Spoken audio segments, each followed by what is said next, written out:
It's only possible conclusion for an album in which Lewis and Messthetics travel in tandem in pursuit of a liberatory, joyfully invigorating noise. These complementary words come from Pitchfork, talking about this brand new album called Deface the Currency by Messthetics, and, of course, James Brendan Lewis. I'm super excited to welcome a member of the band. Who is this mystery guest? We're going to find out in a second. But you might know his work from the legendary DC hardcore punk band Fugazi, as well as Ataxia and other work. And don't forget, he is a music teacher as well.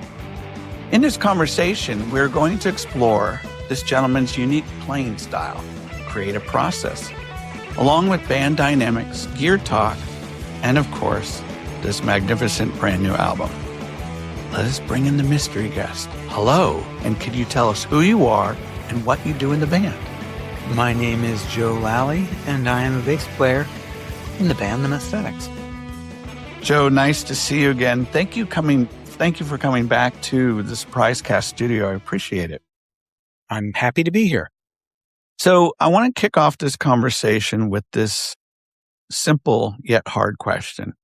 Could you tell the listeners and me a unique, an extraordinary story that relates to music? Sky's the limit. Well, let's go. Let's take it back to 1980. There's a club that used to be in Washington, D.C. called the Bayou, which was not necessarily the favorite, of punk rockers because it was mostly territory for classic rock bands that maybe, could just play clubs. And so it wasn't, they were mean kind of people, to be at the door trying to get in, I was rejected once when I was old enough to get in, they didn't like my ID and my ID was fine. That's an example. And the show that I'm talking about, I think, let's see, it's 1980. So I may have just been old enough because I used my brother's ID to get in to a number of shows. And so they may have actually let me into that show when I wasn't supposed to go. Anyhow, so this place, the Bayou, that is no longer there, I was going to see Iggy Pop play. And that was a show that it just stayed with me for so long after I saw that show. But this is early on. At this point, I saw a bunch of R&B and kind of Motown bands from when I was like 11 years old, because they were at a venue that had afternoon show, matinees. So someone my age could go see those things. And then there was a period of not seeing anything. And then in 79, I saw like the B-52s and Devo and and actually King Crimson, maybe 1980 because it was for the Discipline album. And then I saw the Clash. And then I saw this Iggy Pop show it was like, I think April in 1980, the way I remember it. And it just was the first time something else besides watching a band seemed to be going on. Mm-hmm. Like communication was taking place on a level that struck me as incomprehensible as far as how it was taking place. The communication, well, I mean, I didn't completely understand it. And that's what I mean about it staying with me for years. It's like it took a long time to digest and question. What did I always, years after that, really long time after that, I asked myself, what did I see? What was I seeing that night? And were there things that I saw that I believed or didn't believe that were happening physically, just the way he was moving physically?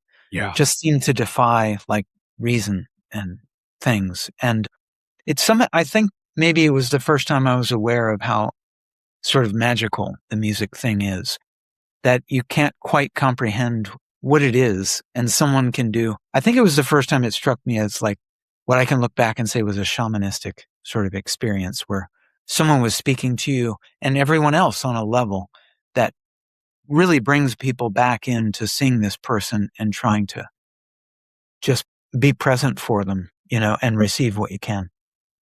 Completely understand what you mean, and I'm sure there are many listeners right now nodding their heads with in agreement. And I would actually liken that experience to when I first saw Fugazi come to Berkeley. I think you did a free show in 92, 93. You were promoting this album, In on the Kill Taker here.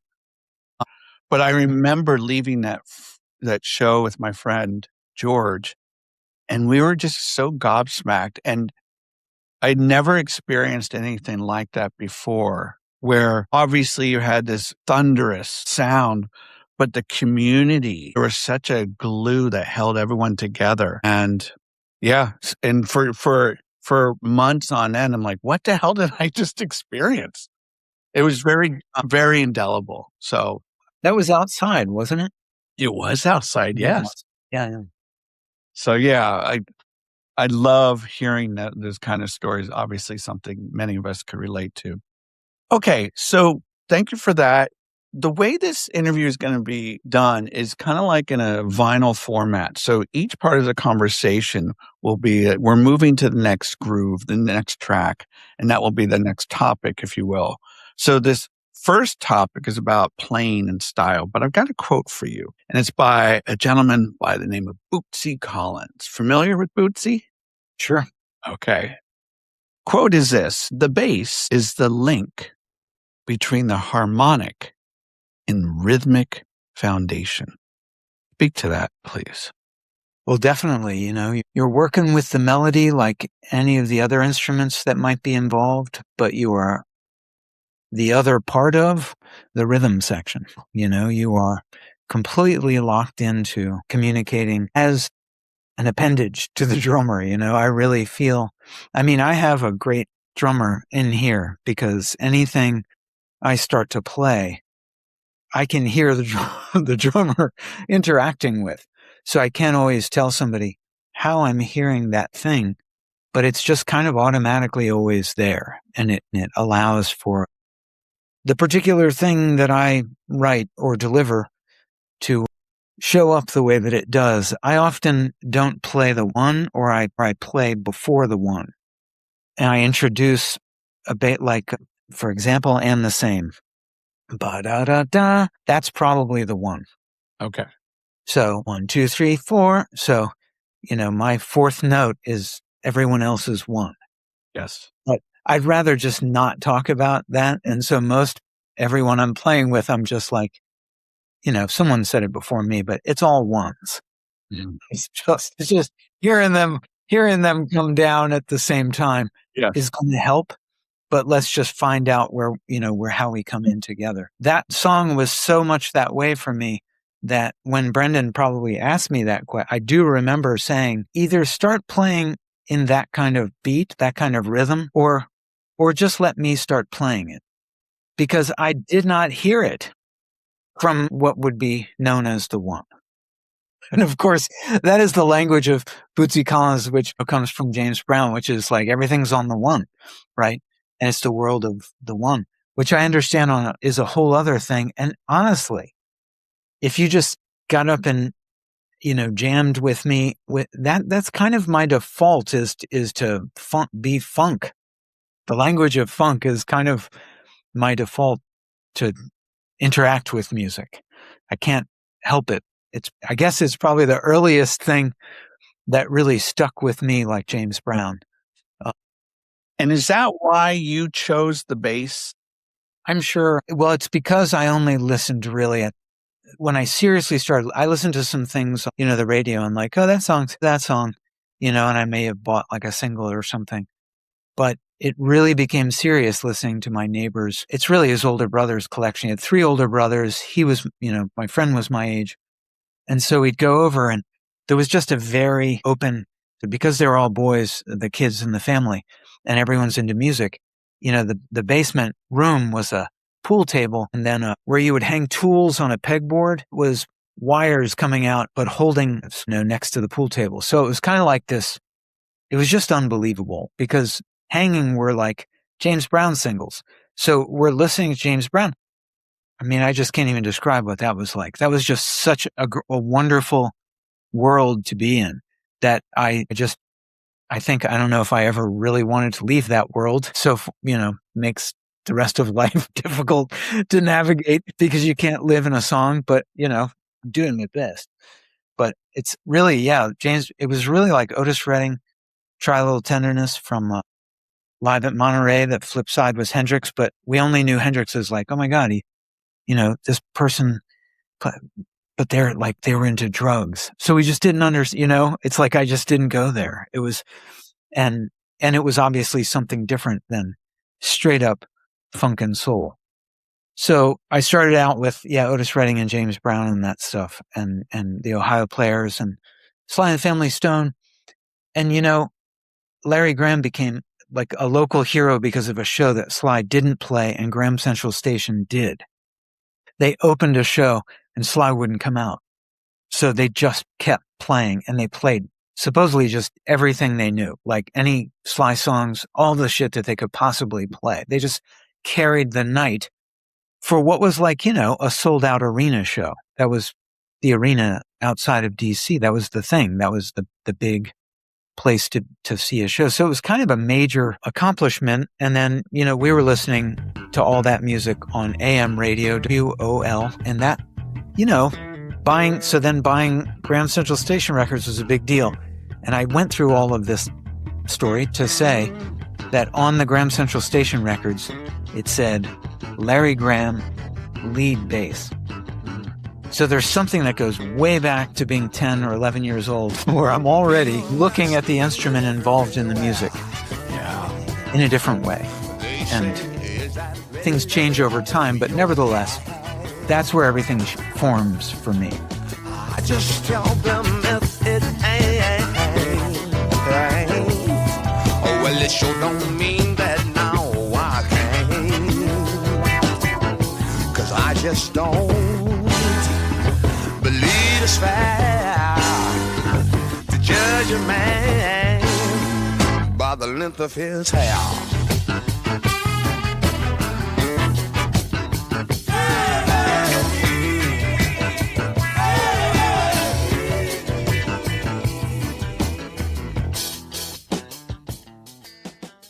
So speaking in that formation, those early seeds that were planted in terms of your bass playing, did you have a particular style that you're gravitating towards? Were you slapping? Were you finger picking? What was that style at the early stages? Do you remember? I really was just trying to play the bass. I mean, I didn't know anything about the instrument. I started to play it with a friend from high school who was a year younger than me, and we were both out of high school and decided to do a band when he was back from college visiting. We saw a show and he was just like, okay, we have to start a band. I'm going to sing. And I was like, okay, I'm going to play bass. And I had this job that I hated the job, but they paid me well. It was with NASA. It was with a government contractor. And so I just went out and bought like a bass and an amp and a cabinet. You know what I mean? Like I literally just, cause I had the money to do it. I was just like, well, I'm buying these things, took it over to his like mom's house, set up in his basement. We found a drummer. I went and found a guitar player I knew from my neighborhood. I mean, I don't know what the fuck we were doing, right?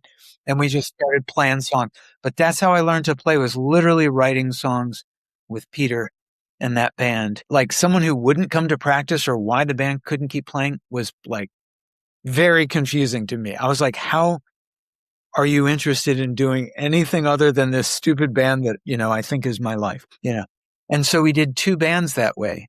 And it's really like, that's how I learned to play. There were either songs we were writing that I had to practice, or I didn't know what to do with the instrument. I literally am like, boom, boom, boom, boom. Like, okay, I see how it makes noise.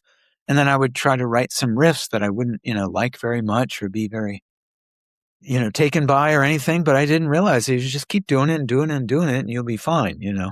So then I went through a bunch of bands that didn't go anywhere. I cut 2 of my fingers to the bone in an accident and blah, blah, blah. Fast forward through that.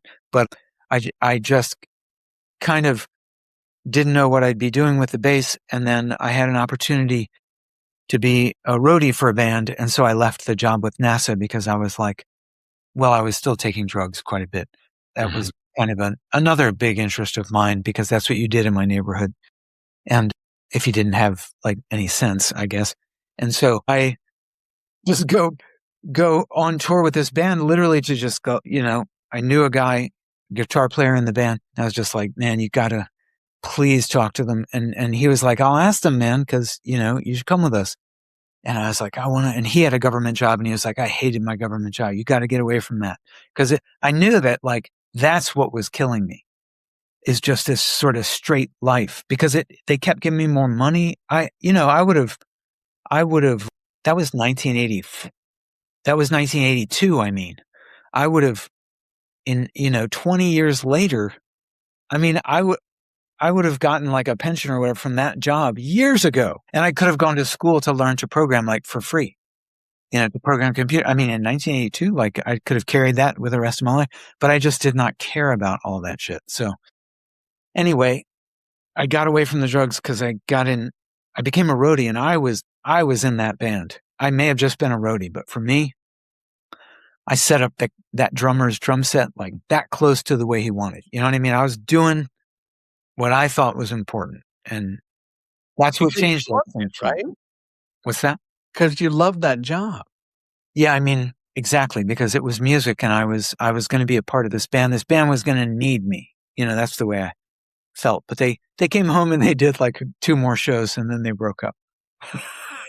the sad part of that story. But the singer from that band lived with Ian at Discord. This tour started from the Discord house. That's where the equipment got loaded up, and we started the tour. And so that's when I first really met Ian and I'd spoken to him before, but he was just, like, I was a fan who was just going, hey, when are you playing? And this was when we had like a first proper conversation. And then while I was on tour, the singer Tomas was writing about the tour back to Ian. And he would talk about me, and he was like, Joe plays bass, and if you're looking to start a band, you might want to talk, blah, blah, blah. And so then that thing ended up, I was home from that tour for a week, and Ian was like, never saw me play bass. Said, do you want to play bass in this project I'm doing? So who can tell? Yeah, right. So if you don't mind me asking, go as personal as you like, but with people that have shared with me that they did quite a bit of experimenting with drugs back in their day, some have actually shared that, okay, maybe they could have scaled down a bit, but it was really helping them obviously deal with shit in their life, helping them be that creative fuel for getting down ideas. So if you don't mind me asking, Joe, what did it do for you? Yeah, I did notice that I didn't really answer that last question about developing a style. And I did want to say that I think a lot of that comes from just you trying to get the notes out as you play. And then there's the bass you're playing and the songs that you're playing. And then you're doing things like, what Brendan or Ian would have an idea and they'd show me a bass line, and I'd go, well, that's good, but like, why are you playing an open string? Like, letting a string ring was like an annoying thing to me. So that note would get fretted. And then that starts to be part of how you're developing the sound that you're making, because you keep insisting on sounding like this. It's very weird. Somehow that started from, especially started to take place because I was playing more consistently once I was playing with Ian. And a lot of that is also the reaction to the Music Man, the bass that I ended up choosing. Oh, this bass fits my body well. This is cool. But I didn't realize big ass active pickup is a weird thing. It's close to the bridge. It's highlighting all the bright sounds of the bass. It's like a terrible thing. No offense to the company. I'm just trying to say that I played, and tons of people play those basses because I did. It's really wild. But the whole time I'm muting it with my right hand. I'm pushing against the strings at the bridge to just go, shut the fuck up. And you will make the note sound the way I allow you to make it sound, like I'm the whole time. So then now, even no matter what bass I pick up, I play it that way. And it's literally a reaction to the Music Man. So it's the things that you do develop are based on. But no, I never had any of I never had anyone showing me anything about much styles or anything like that. Anyway, on to the drugs. So The thing about, I was really lucky because, I could very early, I could have taken, things that, could have hospitalized me that I lived through. And my parents didn't really know, or they wouldn't let on that they knew. I don't know how all that worked while I was still living at home because I was very young. I was 13 when I started doing anything. I would find pills. We would all take pills that our parents had at home, and someone's parents took like some kind of upper, and someone's parents took, some kind of tranquilizer, and I was taking all kinds of shit. And then it just went on, and you discovered each thing. Oh, what is Thai stick? And then you smoke Thai stick. Oh, PCP. Well, what is that? And then there was like our friend who was kind of like the director of all this, in a sense, because there was dealers around his house. There was like a pharmaceutical, book that, what is that thing called? It's like a doctor's book of every drug. It's like he would have that and we would look at things and discuss them, and this does, this. It's just really fucking weird how that just became so much a part of. But I would like to say that I think that I go there because everything else about life is really weird to me. I grew up in a neighborhood that's like a nothing stupid suburb, but all the street names, I grew up on Monongahela Drive. All the street names are American Indian names. Mm-hmm. There's not an American Indian to be found, in the area. Actually, until really weird, this strange department store opens that my sister works at and then my mother works at, and then a counter opens where a Native American is making things like with jewelry and like will make a little teepee or a canoe out of. I mean, the reason I'm talking about this is because this is a thing that you can't explain, that's in the back of your mind all your life, that's just fucking with you. This is wrong. There's something terribly wrong here. There's so much we could have learned that we didn't. We're fucking idiots, and we didn't learn from the people who were here before us. We felt threatened and had to systematically wipe them out. And now that's the way we feel about, of course, everyone. If you live that way, you're going to treat the people in your society that way. If these people need to be stamped out and eradicated, well, there's probably always going to be someone who's going to have to take on that role. And so then you have slavery. And so then there's the slavery problem. Then there's the situation with black music being the only thing that makes any sense to me. Mm-hmm. So then you're like, well, there's clearly fucking something wrong here. And so then you're growing up and then people are saying shit and then you listen to this music and then you're an N-word lover. And then there's just this thing and you're just like, this whole society thing is just stupid. And I am not in it. I'm like, I don't work in this thing. This thing is not working for me. And that's all that there is. So it's already clear from a very young age that something isn't going right. And you might as well just start to figure out who's lurking in the outer reaches of this thing.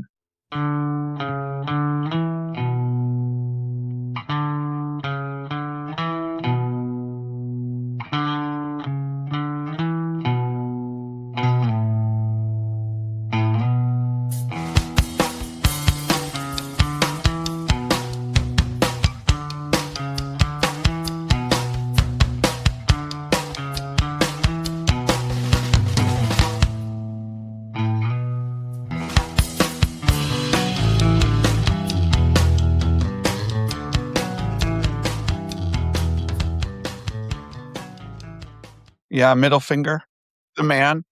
Yeah. Yeah. But it wasn't just you, obviously. There's a whole community of people that were hoisting and raising and elevating the finger in a way that was probably like definitely a form of solidarity. Yeah, it's interesting though, because when you're in a redneck neighborhood like I was, then the people who are older than you going up to the pool hall in the shopping center, the people playing AC/DC, the first time I'm hearing AC/DC, which comes maybe a couple of years into what I'm talking about, I don't know about AC/DC because I don't know about those people. Those are the people who are calling me faggot. Mm-hmm. So it's kind of like, then I'm in high school and I go to a different high school. Everyone in my neighborhood's bused to a school, but I go into this art program in a different high school. And the guy I make friends with in the art class, about a year into it, I realized he's gay, and so then there's just everything about the way things are going is like, I'm on the fringes of all this. And eventually it's only music. It's only going to shows that is making much sense. That's where it starts to feel like, I don't know who any of these people are, but I'm starting to recognize their faces. And it's kind of making me feel at home. I didn't recognize that totally as a thought, but it was just becoming more and more clear because I couldn't get people from my neighborhood to go. My friend was a year older than me in that art class. He ends up going away to college, and then, he even leaves town and stuff. And so then I'm just going to these shows by myself, like I can barely drag someone from my neighborhood who's totally into music, whatever. I recently cleaned out my closet and I found this gift that the room parents had given me 2002. Mhm. At that time, I was teaching fourth graders here in the Bay Area.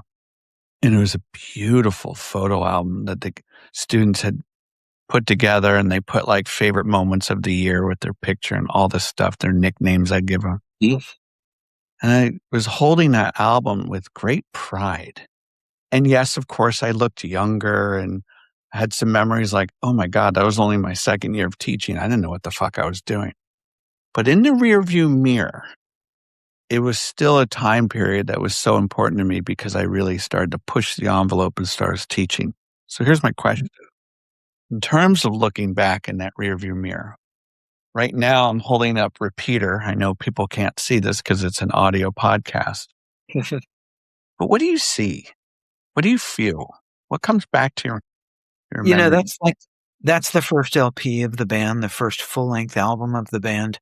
And yet the band, Fugazi is, manages to be two bands in a way, because we're a band during those first two EPs. And that's a really weird thing, because you have to understand that not only am I like in the band and we start playing, and then almost immediately we're trying to get Guy into the band, not only from the inside, but as somebody who had just been going to all these shows that, I was watching Guy and Brendan in their bands. I saw their band Insurrection. I saw them play at a baseball field, on a baseball field. And then it may have been the only time I saw them. And then I saw, Rites of Spring many times, One Last Wish, and Happy Go Licky is the band that they are still doing, I think, when we first play with Brendan. And then we're just kind of going, we're never going to find a drummer like him, and I. And then they start to split up, where Brendan says, I guess I can do this because there's no future now. The Happy Go Licky's dispersing to do other people are leaving the band. But it just seemed obvious that Guy was always in a band with Brendan, and he's completely welcome in this band. But then, he's like, I'm at the creative starting point with the band normally. So he's kind of like, what is this fucking thing that I didn't start doing? What are you guys doing? Yeah. Which I can't blame him at all for feeling that way. But he's trying to figure out his way in, and then ends up being a backup singer who we often thought of as like Flavor Flav, which is totally weird in a sense, but it just conceptualized it. But then singing lead vocal. But we did numerous tours of like the United States and a full tour of Europe before recording Repeater. So Repeater is literally it's the first LP, and it's like the beginning of the band. Yeah. And at the same time, it's the beginning of the new band. Right. It's just weird. It's really wild. When you go back and possibly play these songs or listen to these songs, is there a particular song from Repeater that you're like a kind of a defining moment either for the band or for yourself? The band is always, for me, Fugazi is always pushing every song that starts out as parts. It's a riff, then it's got another part, then it becomes a thing that starts to grow. Everything is pushing at what can we do? What can we do that maybe doesn't sound like other things? What can we do that's different for us? What is new? What can we create that is new to us? We're always trying to break new ground. It's like an impossible but you might as well make like impossible goals because why not? So for me, all of those songs are very different because now there's a second guitar player. So the added element of what Guy's bringing into the band is an entirely, that's what I mean by like, it's almost like that is now the start of the band. And yes, there's the other 2 EPs, but it's just weird, but it's very cool because it's like you get to be in more than one band in the band, you know? But I have to say that for me, I mean, I wrote the riff that became Repeater. And that ends up being the title track. I actually never think of it that way. You And don't. it's kind of cool, you know, that someone who didn't know what the fuck they were doing in a lot of ways was actually just kind of putting things together and feeling everything that the band was capable of and going, you know, how about this kind of rhythmic thing? And when everyone would take to my ideas, I mean, I can't tell you how wonderful that felt because I looked up to all those guys having been in bands that I went to see. It was so wonderful when I would play something and then they would go like, they would just start playing to it and just go like, oh, that feels good. That's a good thing. I'd just be like, that is incredible that I'm, able to be involved with this. And the other song on there would be At the Door.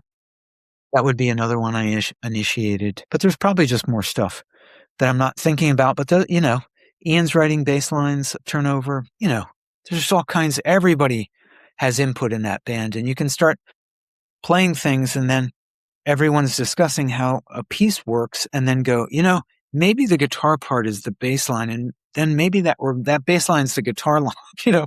You just can't bring anything into that band and think that that's the way it's going to be. You had to be open. And I decided that before that band, before I even started to play with Ian, I was like, all these bands I go to see, they keep breaking up and then different members like start bands with other people. And I'm like, well, I'm not going to have an attitude about somebody else writing a bass line because that's probably part of the problem. I'm just not going to have but like a thing, I'm not going to have some thing, some selfish like feeling like, oh, I didn't write that. I'm not going to play that. You know what I mean? And in fact, Waiting Room was something Ian played with other people who were like, yeah, that's okay. I was just like, the whole fucking song is there. Yeah. Clearly it works. You know what I mean? What am I going to, anyway, I had already decided like, if it works, play it,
And with Fugazi at that time, Did you already know, in being part of the band at that early stage, that you kind of shared this sentimentality, this vibe, this outlook on political or socio kind of active matters? Well, I didn't feel, heavily educated about what was going on in the world. I was affected by what I feel like is this grotesque reality of Reagan, being there, and that horrible oppressive feeling of a guy who used to be an actor. I mean, I'm a huge Marx Brothers fan. And just before, he's elected, Groucho Marx actually says, before he dies, he actually says something like, well, an actor should never be a president. I mean, it's just like, it's just a point that like maybe an actor is like, well, maybe you don't know what they think because their job is acting, whatever. Anyway, I just had this horrible feeling because of all the things I talked about before.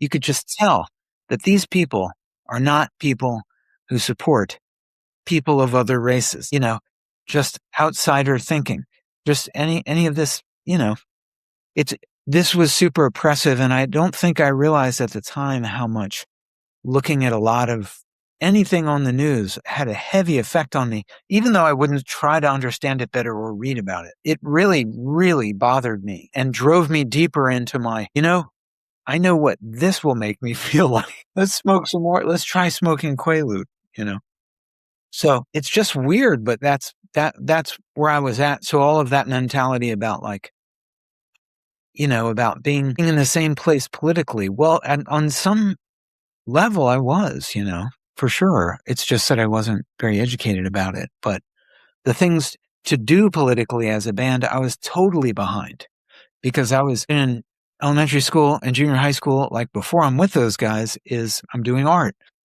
And the art world is so weird that I don't go study art because it just seemed to be like I had to go study this commercial art thing that was going to lead to a job. And that part of art never appealed to me.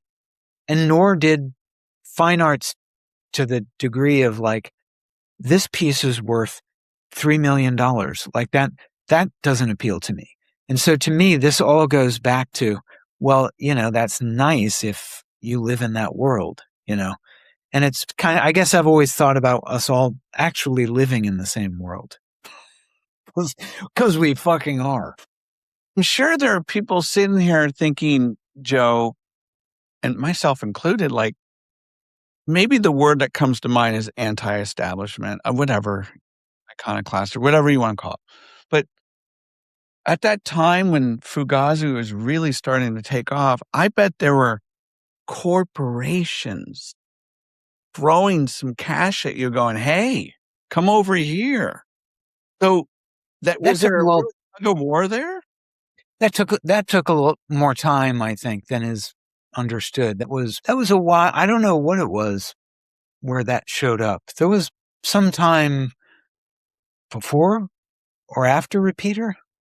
So we'd already been out and touring and stuff. But I have to say that from my point of view, one of the first reviews like written about a Fugazi record, somebody said that we were post-hardcore. And I was like, that's not even music. Like, that's not even a music genre. And that's where we start. That's how we come into this. I was like, we're not even in the game. This doesn't necessarily make any sense to anyone. But for me, I was like, they didn't say punk. They didn't say rock. They didn't say jazz. They didn't say funk. They didn't say soul. They didn't say, those are legitimate like genres. And so like to me, so I'm like, we're not even in the game. This is just, I came to this so late. I'm just so late to the whole thing. Like, it's so awesome that I'm in a band. It's all I want to do. And I'm going to do it. But it's like, we're not even going to be taken seriously. So at that point, I stopped paying attention to a lot of the information coming from outside of the band. Yeah. So it wasn't just what was written. So early on, I think maybe even before we start playing, Ian, I'm living with Ian at that time, and I'm in Discord House living with him for like 9 years of the band. But anyway, as the band is starting, I'm living with him, and he's, in his office fielding phone calls outside of my bedroom all day, every day. And he gets some call, and it's just like, well, felt like I should let you know that these people from Hawaii called, and there was this hardcore festival that they want us to play. And I just really feel like we should just be a band before we go playing like some festival, you know? And I was like, yeah, that sounds really weird. Like we've barely played out and we're going to go fly somewhere and play a festival like that. You know, I wanted normal band activity to take place. And it was very hard for me to deal with Ian on a day-to-day basis and also just sort of try and remember how he was viewed from the outside. Because you have to remember half the world still didn't even acknowledge that fucking punk was there. You know what I mean? So even though it's like 1986, 87 now, you know what I mean? It was still like, you know, my brother never saw Fugazi. He's 3 years older than me. He never saw the band. You know what I mean? You know what I mean? It's like, I'm still like, I mean, now he's just like, oh yeah, cool that you're putting out a record. You know, it's not like he doesn't support me or whatever. It's just like not in his like, you know, not in his vision of what's happening in the world. But so anyway, at that time, it's really the way things are coming at me. For me, it's like, we're doing this. And each step was always, it just always made sense. If we left town, one of the first excursions out of town, we went up to, I think we're in Illinois, Wisconsin. Where are we? Michigan. We're in Michigan. Okay. And, you know, we play a show like in a venue someone finds for us, like a school or a YMCA or something like that. It's more like a basketball court or something. But then we also play a kid's basement. You know what I mean? And that just seems to go on through the life of the band. Yes. Even if we're starting to put more people in a bigger city, the drive to get to the next biggest city was through smaller towns. And all of those shows are smaller shows with a few hundred people if we're lucky, 200 people. And then you play a bigger city and there might be 500 people. And then, you know what I mean? It just goes back and forth. It's just a gradual thing. So this idea of actually Discord is doing what we want it to do. It is selling records. Mm-hmm. At some point, somebody just goes, you know what? It's not until it's out on CD because they wouldn't have said this. We're looking for a band called 13 Songs putting out a Fugazi. You know, some shit like that. I swear to God. I swear to God. That's what. So it's literally like someone who looks at statistics, just picking up the phone and go, wait a minute, what's this? And how come we can't have part of that money? That's it. And so they revealed themselves to be right what they do right from the beginning. And then, you know, so then Ian like translating that information to us and just going like, look, you know, this has come to us, so I'm telling you about it. And different people. So then different people over time kind of made that contact to say, would you be interested in talking about something? And be like, you know, we're happy where we are. We're able to do what we want to do, and we don't need to do that. Later, the other bands that we knew, especially after Nirvana, they all had lunch with somebody, and they got as many lunches out of it as they could, you know, that kind of stuff, which is like great. But we just never did any of that stuff. And it wasn't until much later when Jem's filming us, it's 1995, when Jem Cohen is filming us for the film. We're on tour in 1995, I think. And that's when Ahmet Erdogan comes to the show in New York. After one of the nights at Roseland, we're doing like 3 nights at Roseland or something, and he comes backstage and just want, you know, with his date at the time, and we're just wet and taking our clothes off basically, and he's coming in and we're just like, you know, I'm like, Ian's in there, go fucking bother him. And, you know, because I'm such a non-business person. But anyway, that's when that discussion happens, and it's basically like, you can have all the creative control and all the that you want, but what would be in 1995, like what would be the point then of basically telling all of our fans, like, we gave up everything that you know about us. We just gave it all up. Like, we're a bunch of fucking idiots now.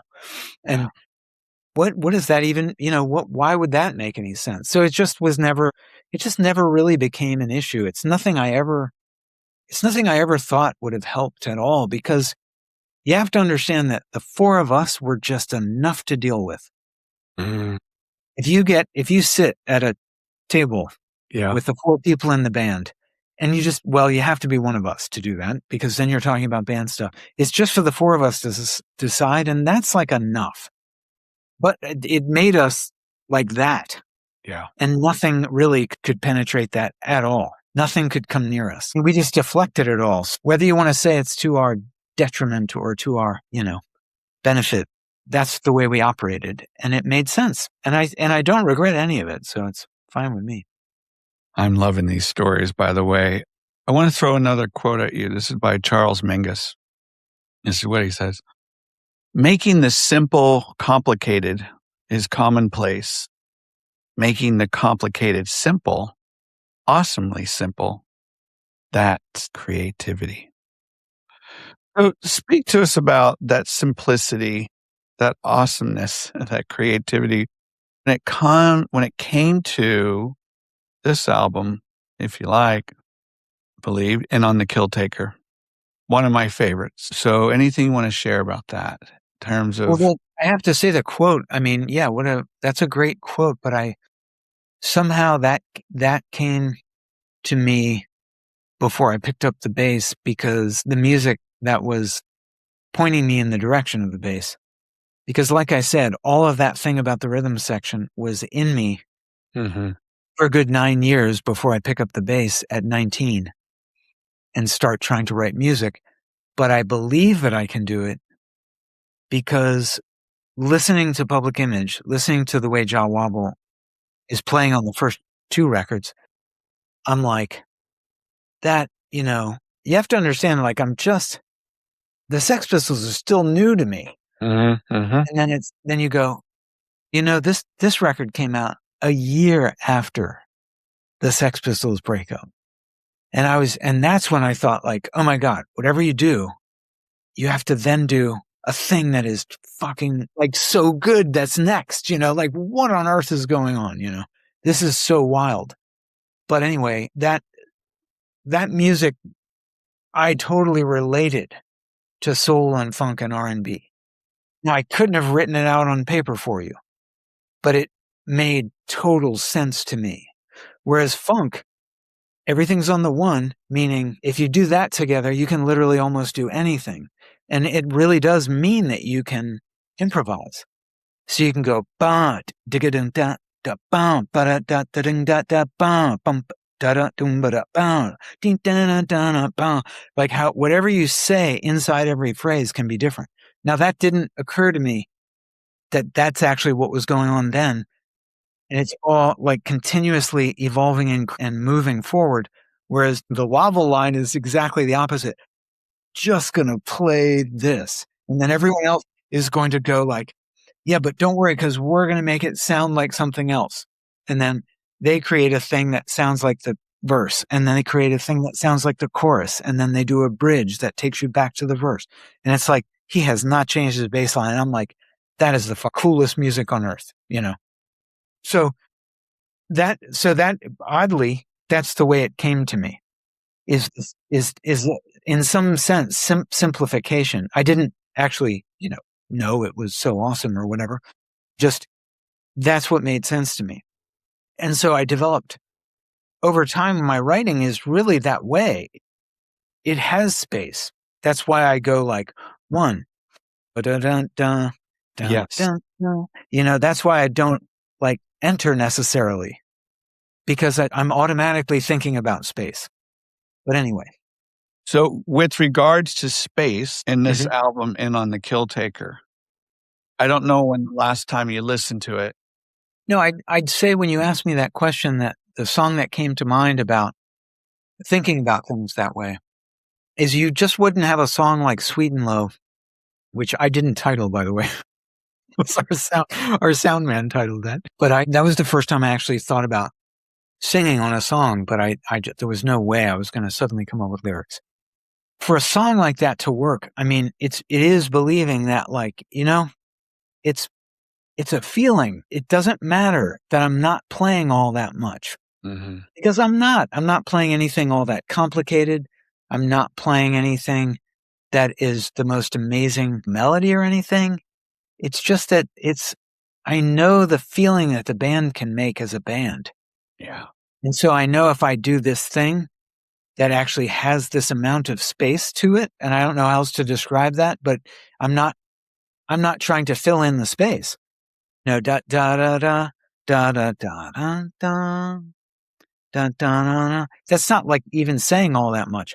And then no one else really has to say that much. But somehow everything gets said. And then the chorus is even more simple. 3 chords, which I guess in a sense is like the rhythm guitar player's job. But I have to also mention here, as much as I love Bootsy and Larry Graham and Al Green's bass player and Buck Dunn and all the people that I listened to all those years, I didn't think about bass players a lot after Jah Wobble. I really, and Peter Hook. After that, I really thought about riffs. Uh-huh. But when I was always writing, I thought about Jimmy Page and Jimi Hendrix. I really thought about guitar players. Yes. That I liked. I thought, and then that moved into like, how does Coltrane saying that? It just moved into what can be any instrument, but it was never specifically the bass because that's like a formal role that I'm not aware of. That's the way I actually looked at it, which is rather odd.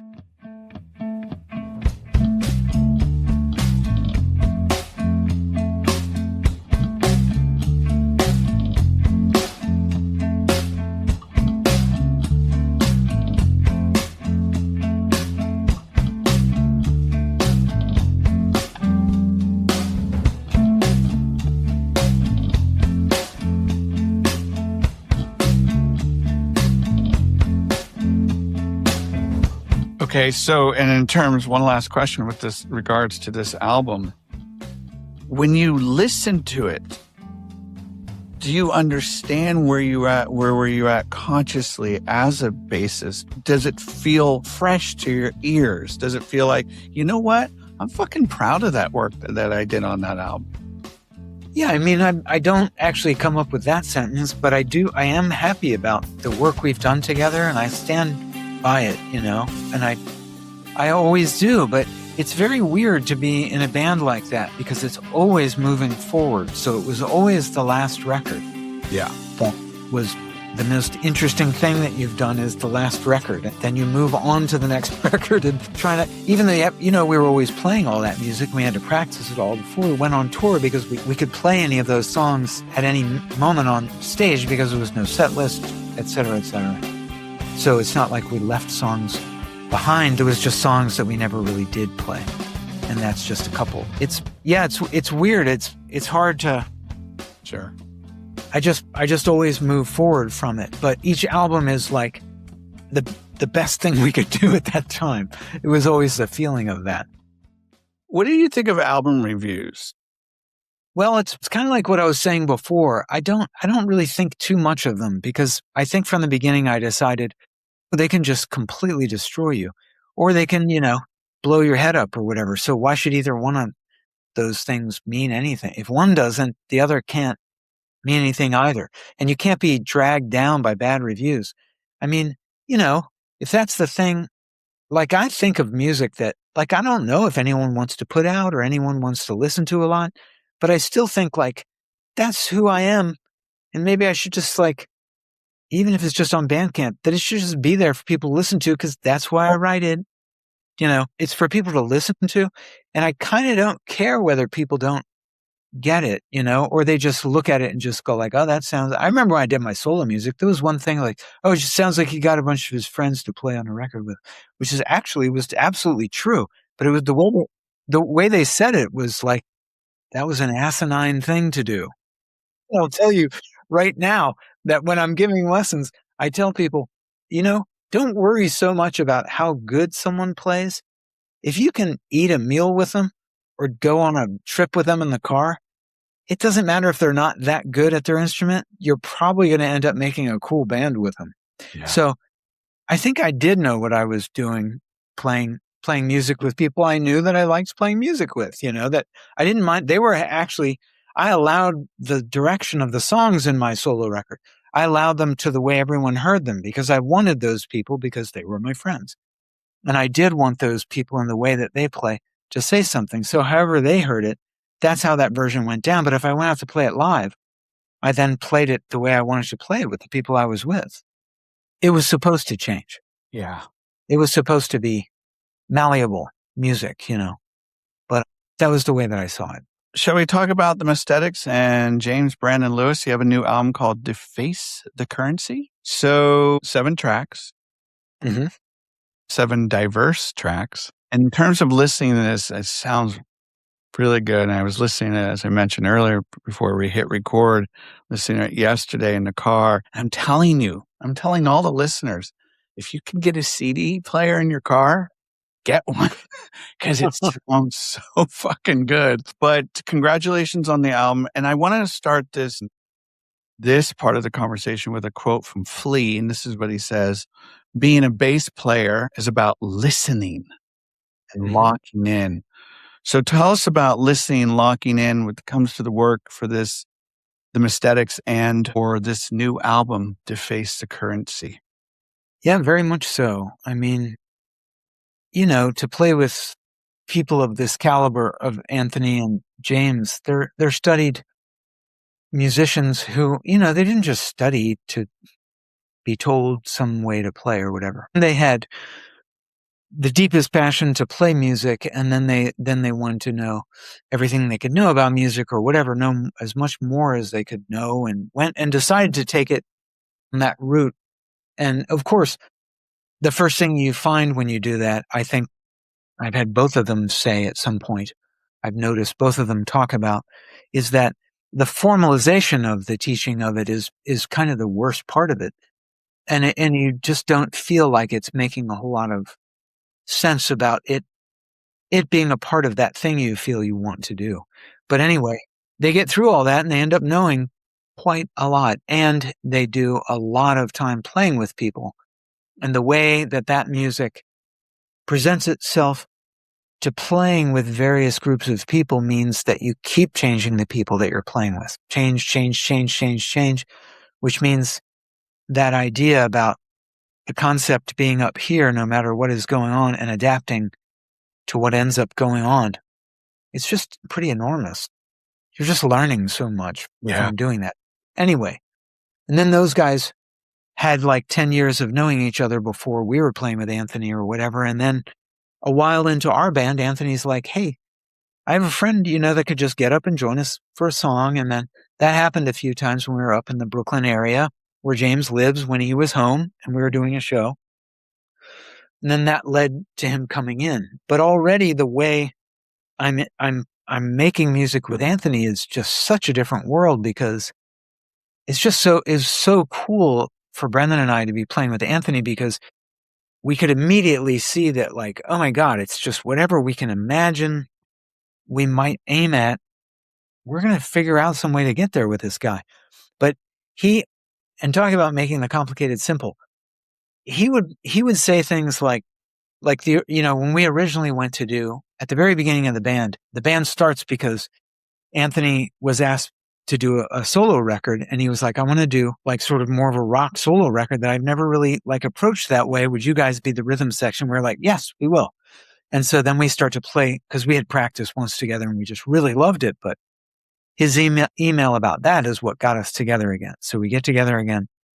And, one of those first songs that he wrote was Serpentine.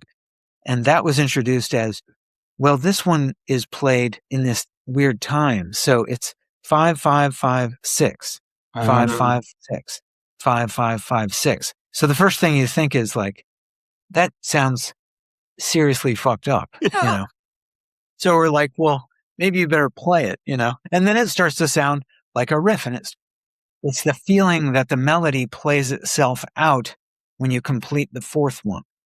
3 5s and a 6. So it's really essentially just a melody. And this is particularly the last track of the album. Yes, because that was a song on the first record, and we called it Slight Return in a nod to Hendrix, because the band started doing it with James, and it just became a thing that is the band with James. That's a different band in a way. We're a trio band and a quartet band. So the thing about the difference between Deface the Currency and the first record is that the first record is the trio writing songs and going, at this point, we know James is going to add something very nice to this. Mm-hmm. We are bringing James in. We had a period from the last show we did live with him in June of 2022 to when we set up an appointment for him to come to DC in November, practice at my house, 3 days in the studio, show at a jazz club, Blues Alley. A jazz club that I never went to because shows were like $50 or whatever to see Elvin Jones. And I'm like an idiot. I never fucking went because I'm stupid. So I'm like, I don't have money or, I had the fucking money when I go see the greatest people of all time. Anyway, so there's some fucking punk shit, I guess. But anyway, that's how that whole thing took place for that first record. So that means we're having a rehearsal for songs we wrote as a trio, one introduced by James, that I got to listen to. He sent us a recording of it. And then I got to go like, oh, I could play like this on it. And so I wrote like an intro bit and then that was the chorus. And so then I did a thing on the verse and just found, and honestly, it was like playing the tuba. That's how I heard James's song. Like I'm going dum, dum, dum, dum, dum, dum. It's that thing. So that's what's going on in that song. But in that, you might say that's a way of simplifying something coming at me and going, oh my God, this is a jazz player who actually knows how to do anything. And they're throwing a song at me and I'm supposed to play on it. So instead of panicking, I decided that I should just play to it. He's playing a melody. How do I play to interact with that? And I just got into that feeling and then it just all it actually made immediate sense. It was very weird. Anyway, he plays on that day. He's playing all his ideas to go with ours and it sounds fucking awesome. The second day we go in and we start tracking. The third day we go in and we track some more. And actually, I think maybe it's 2 days in the studio. It's Friday, Saturday, Sunday, Monday. So it's 4 total days. And Monday we're playing the show. So the last day in the studio, second day, I'm like, so which of these songs are we playing? And Anthony goes, James is here. We're playing them all. And I said, I don't do that. Like I don't know how to play songs that we just started playing, with somebody 3 days ago. You know what I mean? Some of the parts changed in the studio. Yeah. I just normally don't think that way. I play the songs over and over, then I go play them live, then I'm ready, right? But I just was like, oh, well, if Anthony thinks I can do it and James doesn't even really know me, but he thinks I can do it, then maybe I can do it. And so I took the tape that was made in the studio and I listened to it all morning and afternoon. And then we went into Blues Alley and I remembered all the songs. And so that's how new the band is. The band is just playing together in the way that it can in the songs that it just wrote. So then we spent a couple of years doing a number of different types of tours. We weren't like playing, 200 dates a year, but we got a bunch of dates in a year. And as we would play during soundcheck, we might do something else. And then we would introduce some older songs we could play. So then we had some older songs going. Then there were songs we had written that we didn't use on the second record of ours that was ready for the next record, then became a song we could play with James. That became Deface the Currency. So all of that's happening. So we're this band that's touring live, but our practice is happening in sound checks all through the times that we're playing. Plus we're just being a live band. And everything we're doing as a live band, becoming a better live band, is all taking place on stage. And then we're just becoming an animal that is its own thing. Yes. And so when we come back from a tour in July, plus we also learned the Sonny Chirac record because someone asked us to do a show where they were doing all these classic jazz records and they asked bands to do it. And so we learned that. Then we played that twice. Then we played it a third time, just recently. But last July, we were coming off of a tour in Europe and we were pretty tired from the tour. And 4 days after the tour, James took the train down from Brooklyn to go into the studio with us and just demo. And we did a day in the studio. Then the next day, and it was, we're not even doing like 8-hour days in the studio. We're doing something more manageable, like 5 hours. So we then go and play on the mall during the heat wave. And there's like literally a dozen people, including Ian and 4 other people I know. And then, the other people are not people I know. And then the other people are standing under trees, like literally half a mile from the stage. And then there's the monument, and there's just nothing in front of us. You know what I mean? It's so hot. All the outdoor activities is canceled by the DC public parks, except that. Nice. I don't know why. Anyway, so it's like 110 under this tent, and we're playing, and it was awesome, and it felt great, and it still came off because that's what we do. Yeah. And nothing seems to stop us once we jump on the horse. We just ride. So then we go and take a shower, go back. Everyone goes somewhere, take a shower. We go back to the studio at 5. And that's our second day. And we leave by 9 or 10. And then the third day, it's another like 5-hour day. And then James gets on a train and gets on a plane, he has to go see his father in Florida. That's it. We honestly don't know that we have what we're going to put out as a record. We're so tired from the tour. Mm-hmm. Plus we played that show. And, when on maybe the second day or something, we just go like, so should we do Serpentine while we're in here? It's like, well, we might as well record it because there's time to do that. Bam. That's what you hear. All those songs are almost the first take. Interesting, because I was going to ask you about that. We just can't seem to do it any other way. Yeah. We just can't. It's like once you start thinking about it, it's gone or something. So we end up going back and taking that first take. But Serpentine was just like, that's just this train that you jump on and then you jump off of it. There's nothing you can do about it. The first song, Deface the Currency, to me is just this statement of like, we're back and we're just going to go full fucking throttle here. That's cool. We actually got to play that song so long that it was one of our songs. So by the time we're putting out the album, it totally doesn't sound new to me. Yeah. It's so weird because there was all these hangups to get the first record out. We had to wait a year for the first record to come out. So before that and before COVID, we're already playing that song. It had a different title, but we're playing that song since 2019 or something. So who titles the songs? We all title them when it comes time because they're working titles that are sometimes silly. Yeah. And then, that working titles often are.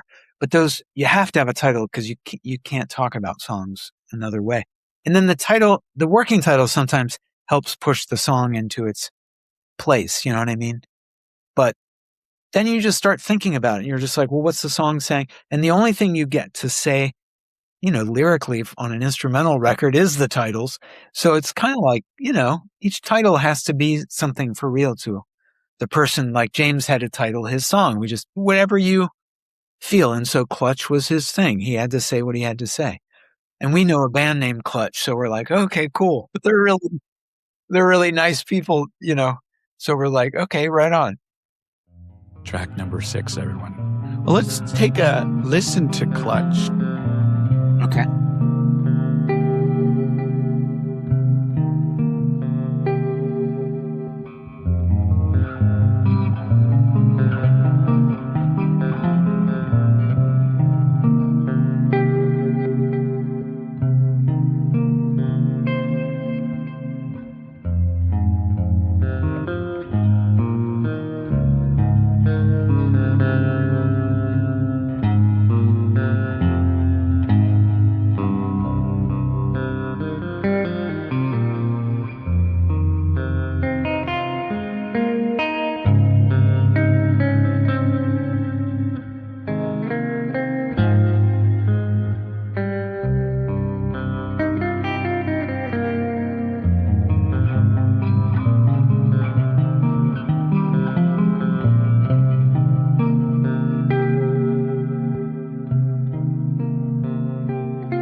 Okay, so tell us more about this song. That's actually one of the very quick things, because James, it's along the lines of Fear Not, the first thing James invited us to play with him on one of his records. And doing that, so that was what we did in June of 2022 that I said earlier. Recording that song with him, he got up the next day at a show in at a place called Union Pool up there, where they do these series where we're playing outside for free, and he joined us on some of our songs, but we played that song in the end, and we learned it the night before in the studio with him. You know what I mean? And then a song like Clutch comes along. Well, it's that same thing where you're just grinding away at this vamp, and there's different ways you play it. There's, they're different songs, but they're similar in their structure. But so it was very understood, like, kind of how to handle it, just fucking dig in, just dig in and fucking be there. And do that. So it was not like a thing that we had to work out, really wrestle with. But Les Claypool, I want to bring up. He says, I just like to make weird noises and see what happens. Is that a stance? Is that an approach you guys have? It's kind of, I do feel that way, but I guess I feel more about based on a riff. Yeah. It's not necessarily like a weird noise so much as, to me, it's just a riff that initiates things. And exactly that, to see what happens from how can that inform the rest of the song. That song on the record, the fact that comes from James, and it really stands out as a different feeling, and yet it is clearly still very much us, the four of us. And it was the perfect kind of counterbalance to the other things going on, because that kind of a song isn't going on. You know what I mean? So it was actually, like, I think, a really nice addition to what we had written at that point. But that's why we were kind of confused at that time, because there were more songs, like, on the back burner that we didn't have a lot of time to address. And so it was kind of like, well, this is what we have. But then when we kept listening to it, we were just like, this is so sounding like what we're doing when we're on tour, even though, many of the songs, they're new songs. This is just weird, And then it just was like, Anthony just contacted us once and said, I think this is the record. And it's like, really? And then we all had to listen to just go like, sounds like a record. It is a record. I hadn't thought of it that way, Stuff. We're going to wrap it up with some fun lightning round questions. Are you ready? Mm-hmm. Okay, so this is where I just toss out questions, whatever comes to your mind. Say whatever you need to say about it. You ready? You asked for it. We're going to start with the zinger. How does Joe feel about AI in music? Whatever it's going to do that's super useful, I haven't really found yet, other than I don't know if it helps, with sampling and stuff, if it helps that in some way, okay. But I don't, as it making music that it's coming up with, I have zero interest. Fair enough. What do you enjoy about being a music teacher? Being able to connect with people and just being able to give them any kind of information, especially about music, obviously, is really rewarding feeling. Just telling them about a band they might not know about, or a particular song they may not have listened to by a band they know, or just a different genre, to kind of push them, because they don't have to like the music, but I do go, have you ever tried listening to this? I just think that's really important about writing music, is that you're just kind of really paying attention to various things to inform your writing. And how can... More than that, I do give people books. I do go, have you read this? I really just enjoy that aspect of teaching, that you're in a situation where people are asking you questions and you can talk about various things. It's kind of a wonderful thing that I had no idea that I liked doing so much until I absolutely had to do it because COVID came. So real quickly, how can people get in touch with you if they want to get some lessons? They can find me on Facebook and Instagram. It's not too hard. So you can find me. Sushi or Italian food? We just ate some sushi. And I am mostly Italian, because my mother's parents are Italian and my wife and daughter are Italian. I mean, my daughter's Italian American. but she is really in Italy at the moment and she's trying to stay there. It's, oddly enough, because of my relationship to carbohydrates and pasta, I fucking love so many Italian dishes, but I can't eat dairy and I don't eat meat. That, it becomes really like regulated to just a few things, you know what I mean? And as much as I do Italian food, you're probably given the choice, like before I play a show, I'm probably going to eat some sushi. A venue you would have loved to play in whilst you were with Fugazi, or a venue you'd love to play in with the Mysthetics and James Lewis? Man, I have a hard time when people ask me about venue questions because, it's really part of playing that you have to confront and then deal with no matter what. Yeah. What a room is like. You don't get a choice when you get to do the show.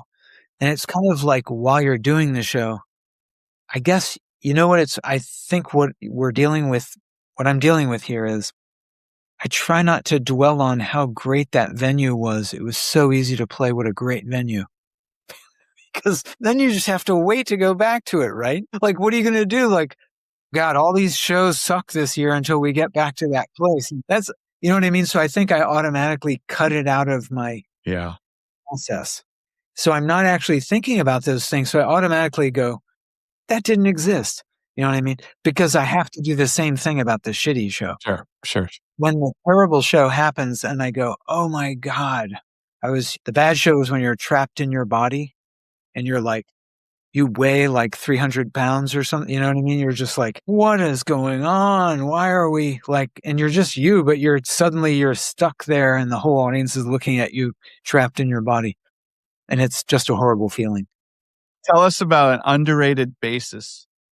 Doesn't get the love and recognition. I don't, Kim Deal should, maybe she does. She should, just because he hasn't been in consistent functioning bands that tour the world. My friend Doug Birdsell, who was in Beefeater, the band I went on tour with as a roadie, he really, I really just wish he was in a consistent band all this time that everyone knew about, because he's so who he is as a bass player. Like his bass personality, is just so strong. Yeah. Name the last movie that you saw and really enjoyed. Believe it or not, I saw Hamnet. I saw Hamnet because Brendan kept going, that's like one of my favorite movies. Like he said it more than once how much he loved it. So we made sure to watch it. But I also got to see, have you heard of the Eno film? Yes, I haven't seen it yet, but I know what it's talking about. It's like different every time it's shown. Well, my partner got to see it, like, I thought she'd already seen it twice, but she saw it at least once. And then it comes around in a way that you can go, I will see the, 7:00 showing, and then you can watch it online or whatever. Yes. I watched it that way, and I'm telling you, man, it doesn't take away from it. And if you've got to wait for it to come to your town, you might wait a while, but you could probably also organize that it comes to your town. You might just be able to do that with it instead. But I have to say, I will see it again for sure. Okay. I really, really enjoyed it because it's so much about creativity and inspiration. I mean, so much of, I think, what Eno talks about is that. So having this footage from the 70s constantly talking about those things.